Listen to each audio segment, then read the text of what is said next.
This is a delicious Italian-American classic, proper New York.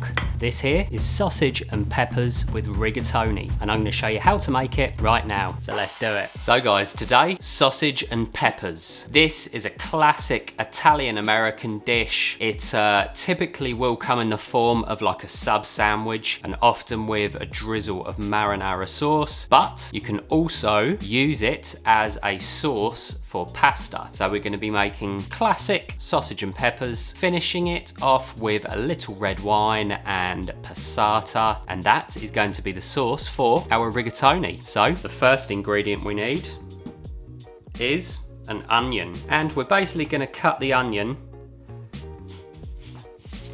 into slices, same way you would julienne a pepper. We're going to be cutting the pepper the same way, so we want it to be kind of uniform. So we've cut the top off our onion. You want to obviously get rid of that skin. There we go, so that is the onion. And then very, very simply into fairly thin strips. Same again with this half. So there we go, that's the onion cut into these nice thin strips. We want it just to the point where it almost has that kind of translucency. Perfect. So we'll pop that into a bowl and then prep our pepper. Not a great deal of prep for this dish, which is always good if you're hungry. Once it's in, kind of break it up in the bowl, separate out all of those strips. There we go, so that's all of the onion sliced, and we've separated out all of the strands basically. So that's good. Next, one of the main ingredients in this one, the pepper. Today, I'm going red. You can go red, you can go green, you can go red and green, you can go red, green, yellow, whatever you want to do. And we're basically going to cut the pepper same size as our onion, give or take. So off with the top, flat side down, and just cut off all of those florets, leaving our core. So we can get rid of that, get rid of any seeds. Ideally, we don't want those finding their way into our pasta. There we go. And with the lid, we can actually kind of slice around just so nothing is going to waste. Right, there we go. And like I said, we want these in thin strips, about the same size as our onion.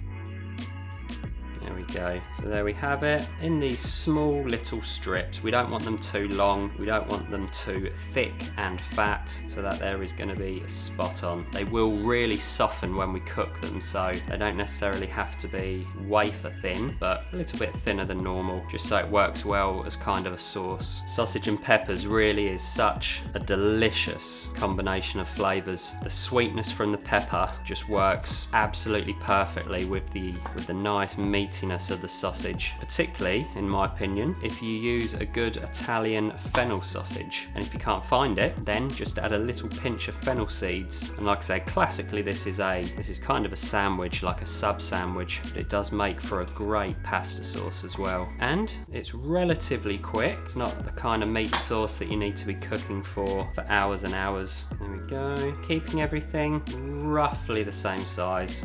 This is fairly rustic, this dish actually, so we don't really have to stress ourselves out too much about the prep, but we do the best we can. There we go, so that is almost all of the prep for this dish done.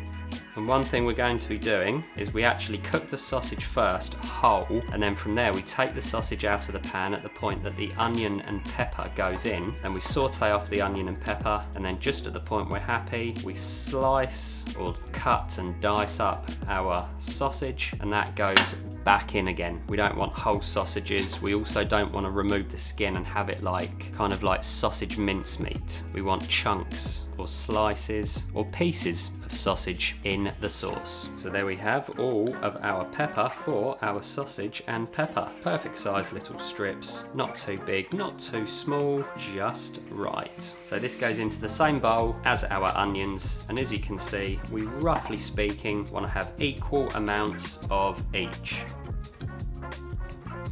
Right ho, there we go. So that is our onion and pepper, roughly a 50-50 mix, give or take, but you don't have to worry too much as long as it's relatively even in terms of quantity. So that is literally all of the prep done, so we can get cooking and tuck into this incredible pasta dish. Let's go. So there we have everything we're going to need: sausage, some red wine, our onions and peppers, and we have some passata.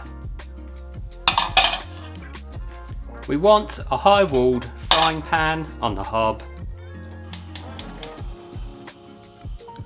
And start with the heat on kind of a lowish medium. And to start this recipe, we're basically just going to want to cook our sausage. So I'm going to add a little dash of olive oil to our pan. There we go, not too much, just a dash. We just want to get a little bit of heat into the pan. And for our sausage, I'm using a nice herby sausage for this one. Get that into the pan, and we want to leave on the skins. So there we go, sausage in the pan. We want to very gently get some colour on there, and we want to cook the sausage through just to the point that it's done. And from there, we get them out, get in our pepper and onion, and while we saute the pepper and onion, we want to slice up the sausage into little bite-sized chunks. This is typically the way that you would make sausage and peppers for a sub sandwich. So let's get some colour on our sausage.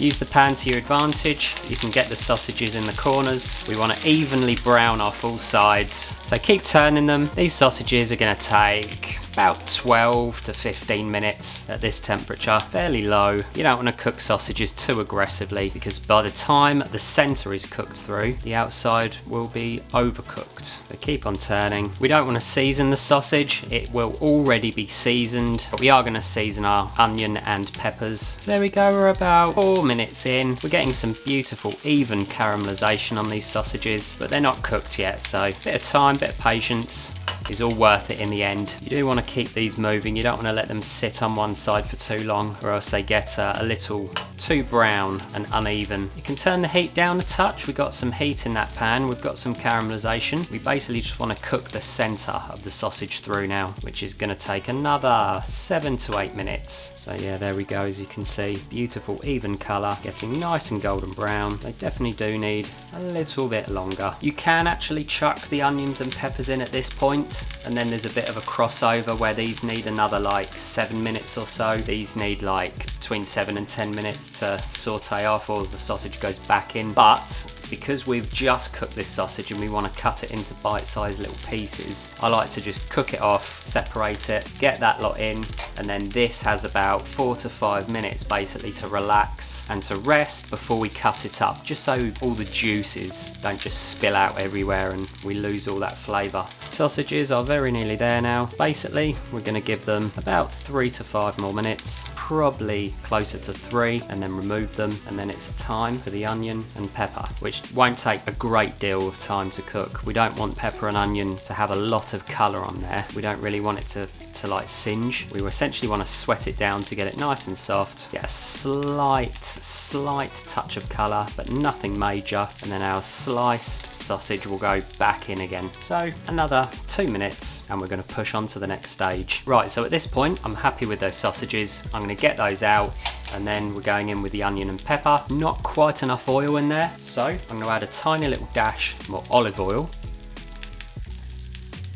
Obviously this is not for the sausage. This extra olive oil is basically just to cook off our vegetables. So let's do it. Sausages out. There we go. Keeping the heat low, we want to get in there with our onion and pepper.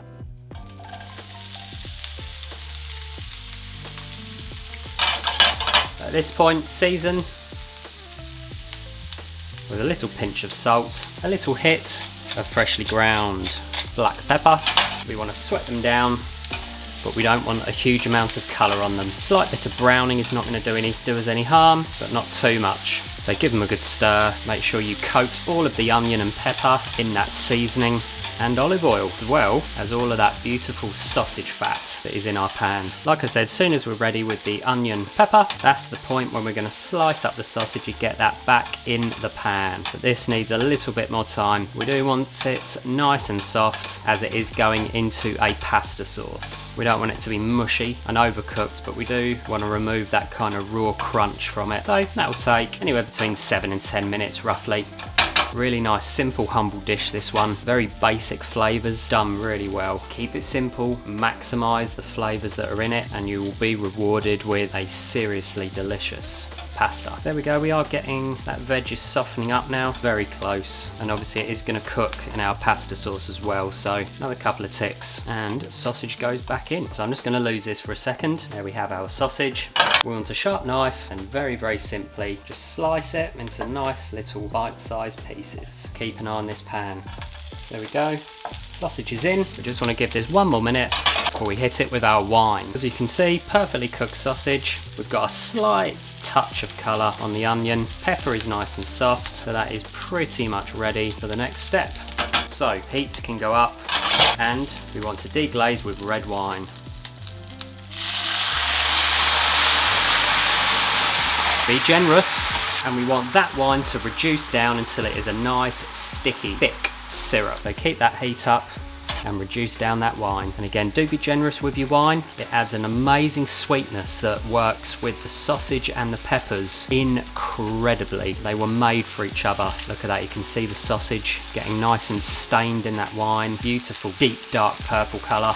Liquid is pretty much all gone, but we're going to push it that bit further, get it really syrupy before the passata. And this is not going to be a super duper kind of saucy pasta, so we're going to add our passata, but we're not going to add too much. You want to kind of play it by ear. You essentially want everything flat on the pan like that, and then you just want enough passata to kind of just cover everything. And we're ready. So passata. See how you go. Get that in there. And like I said, we want it to just cover everything, which is pretty much going to be, yeah, there we go, pretty much this whole tub. Give that a good old stir. There we go. And the last pinch of seasoning. Obviously we've added quite a lot of passata there. Little touch more pepper. Turn that heat right down low now. We want that to very gently simmer away and reduce. That there is basically what we're looking for. Just a little sort of gentle blipping and bubbling. And we only really want to simmer this and reduce it down for about 10 minutes, give or take. Pretty much in the time it takes to cook off our rigatoni. So let's lose this lot. We are going to finish this pasta off with some basil, but just to give it a nice sort of infusion of basil, I'm just going to chuck in just a couple of leaves and stir that in, just so that gently infuses out into the sauce while it cooks away, and then we'll finish it with some nice fresh basil to give it that lift that it will need at the end. So at this point, that has been simmering for about 3 to 5 minutes. So get this hob on, there we go, and we want to just pop this on a nice steady low heat where it's just going to finish simmering away and reducing on there nice and gently while we cook our pasta. Saucepan, not too big. We want to build up a nice concentration of starch, so not too big for the pan. The kettle's boiling away. We're going to keep an eye on our sauce here. Saucepan is on the highest heat we can. Get in there with our water, not too much water. Again, we want a nice high concentration of starch, very important. Pop on a lid and just get that back up to a boil. We're using lovely rigatoni, like I was saying. Works absolutely perfect for this pasta, or for this sauce rather. Beautiful rigatoni. So that is boiling. Rigatoni in. There we go, and I just eyeballed that, but that's give or take like 250 grams. Enough for 2 people, or 1 if you have got a huge appetite, like me, to be fair. Get that boiling again. Pasta has brought down the heat. Almost forgot, guys. Add a really nice generous pinch of salt to that pasta water. I say it every single time. I've said it time and time again. You want a nice high concentration of salt in the water. The pasta only absorbs a tiny amount of water, so in turn it will only absorb a very tiny amount of salt. The rest of the salt is still in that water, so the small amount that it does absorb seasons our pasta perfectly from the inside out. Keep an eye on the sauce while the pasta cooks. Gently scrape around the sides. What happens is you get this kind of really concentrated tomato around the edge of the pan, which almost ends up being a bit like a sort of puree. So you want to just push that back down into the sauce and stir it through. Concentration of flavour, that's what cooking. is all about. Something else I mention on each and every pasta video, cook your pasta for 2 minutes less than the cooking time on the packet. Or just keep a very close eye, keep tasting it. We want it 2 minutes shy of perfectly al dente because we're going to finish it off in the sauce. So what we do want to do, this is going to be a few minutes. Our sauce is basically ready. We want to finish the sauce with a little drizzle of a good quality extra virgin olive oil. This will add flavour and it adds a nice sort of silkiness to the sauce. Stir through the olive oil and just keep the heat low on that sauce. As you can see, it's reduced by about a quarter, maybe a third. Flavours are concentrated. We've cooked out that kind of tart rawness tomato.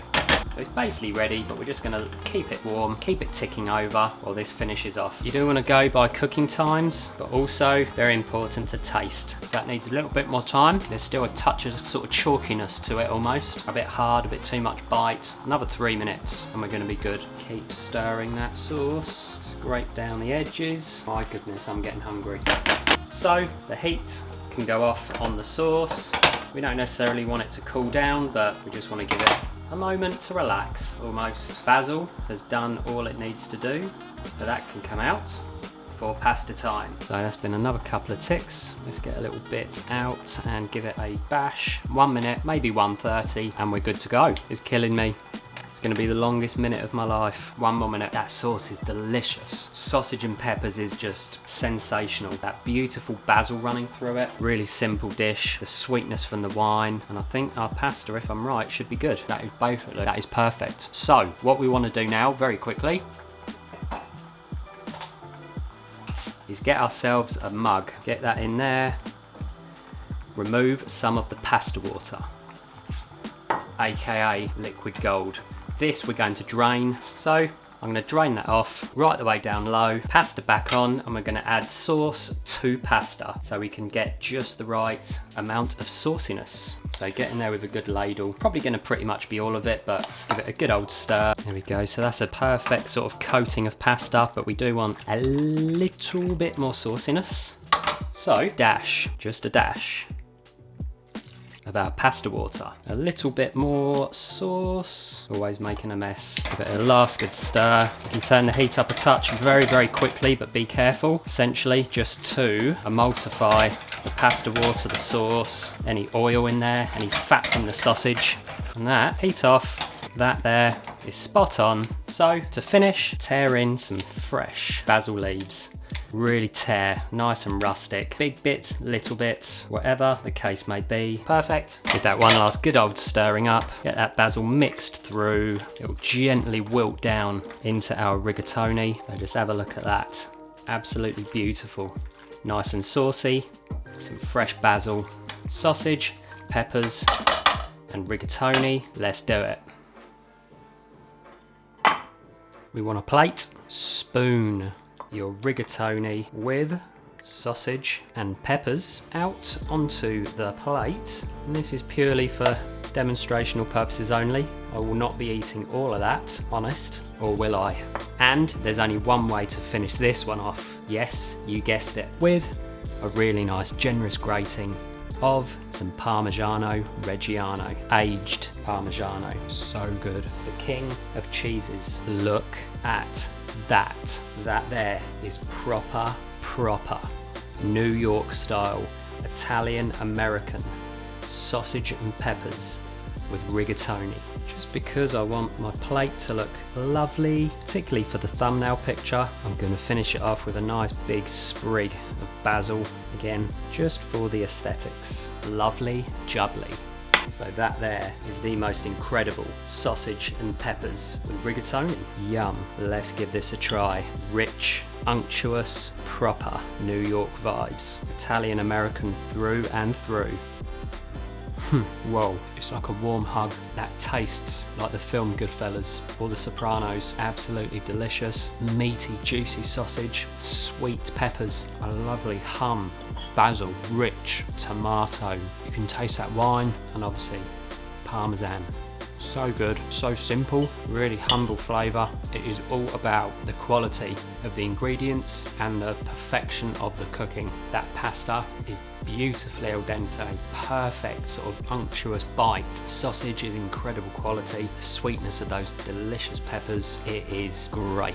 Really, really tasty. So, as you can imagine, I'm gonna polish this thing off. I'm gonna enjoy every last minute of it. Do me a favour, like and subscribe. Find the recipe on my website, thewckcountryKitchen.com. Sign up to my weekly newsletter. You'll find the link in the description below, and I will see you in the next one.